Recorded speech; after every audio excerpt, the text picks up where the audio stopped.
My name's Leilani Nez, and today I'm interviewing Miss Sanders. Can you introduce yourself, like your clans and where you're originally from?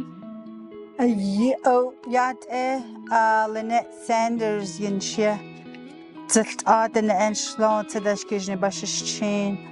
Ado Nash Ajatabaha Dashiche dot Azatlana das Shanale. Do Nagay Zilta has Kana Holiede de Ya Ayisi Nasha. A condertuna nestes de Eya Shagan. How long have you been teaching here?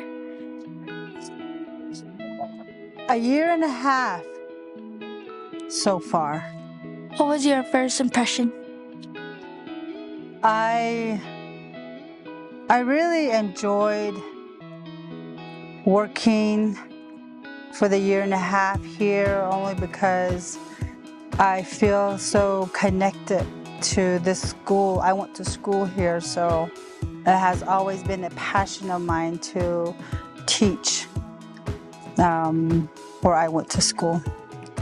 Out of all these subjects here, what made you want to teach Navajo? Only because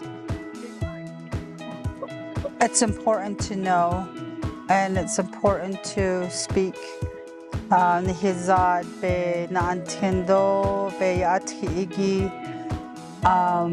adonede bitte danitl na eya esh nanchtindo lehn so be hasido be ishla.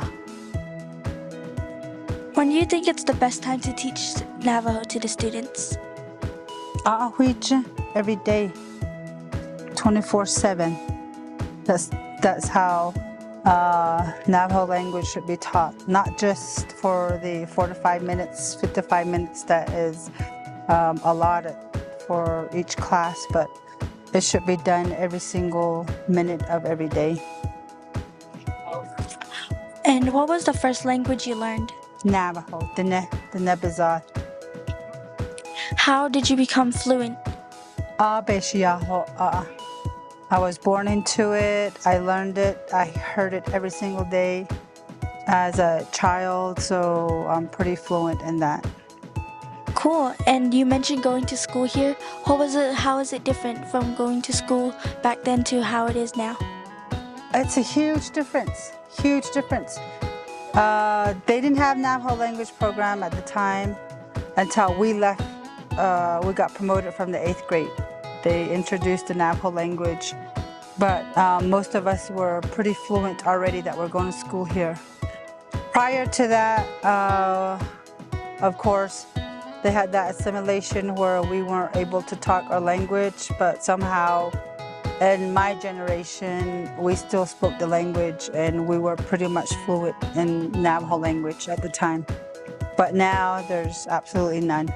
Even though we have Navajo language, it should be a requirement for each, or there should be a teacher in each grade level.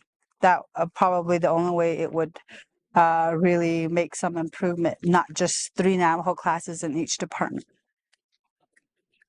That's nice. Since you've gone to school here, what were your favorite memories? Too many to mention. I would probably have to say track and field was probably my favorite. And then learning how to work with our superintendent at the time was Miss Jorgensen. My sister and I, we used to work with her a lot to do a lot of the activities and in place a lot of the activities for the school. That was probably my favorite, but track and field was probably the best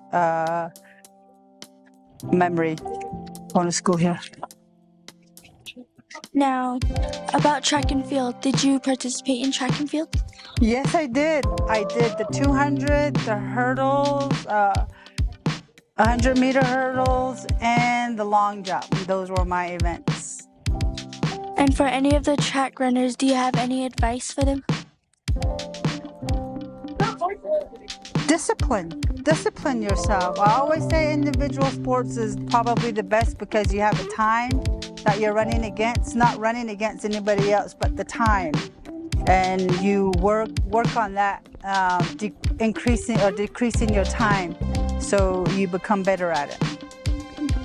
Why did you join track and field? I love running. Running is something that has always been a part of our culture. You know, hey, kata naj dilwa shoe hot adiyin hada hasan hat no bin nae. That's why I joined track and field and cross country. Now, aside from those sports, do you watch any other sports? Yes, Arizona Cardinals is my team. I love football. And then the Olympics, I love to watch track and field. That's probably my favorite event to watch. Now, you said Cardinals, Arizona Cardinals was your favorite team. Why? Because you support your own home state team. You have to do that. So I support the Tuba City Thunderbirds. And then my kids are going to school at McClintock, so McClintock Chargers. And then I went to school at ASU, so go Sun Devils, and then Arizona Cardinals. That's nice. I like Arizona Cardinals too. Now, how do you feel being Native American? We didn't necessarily chose to be brought into this world, but when we're brought into this world is everything that came before us, and that's who we are. And it's always good to know where you come from, and you understand your self-identity and self-image. You know, the abstract part of being Native American is something you can't see, but you know it's there. And for us indigenous people, that's how we value our self-image and self-identity. That separates us from other nationalities, I think. Now, in your culture, do you have any of your favorite things? What's your favorite thing in your Navajo culture? My favorite thing is just letting students understand how important it is to continue to speak the Navajo language and to always do the best you can. It's a hard language, but you have to practice it every single day, and just understanding it and asking questions about it. And that's what I love about Navajo language. Nice. And one question that regards to teaching here. What does the perfect environment look like to teach Navajo? Perfect environment is all educators here at Tuba City Boarding School should speak Navajo language. And when you're walking down the hall, if the students are able to hear the Navajo language, they're in their comfort zone and they're okay to speak the language.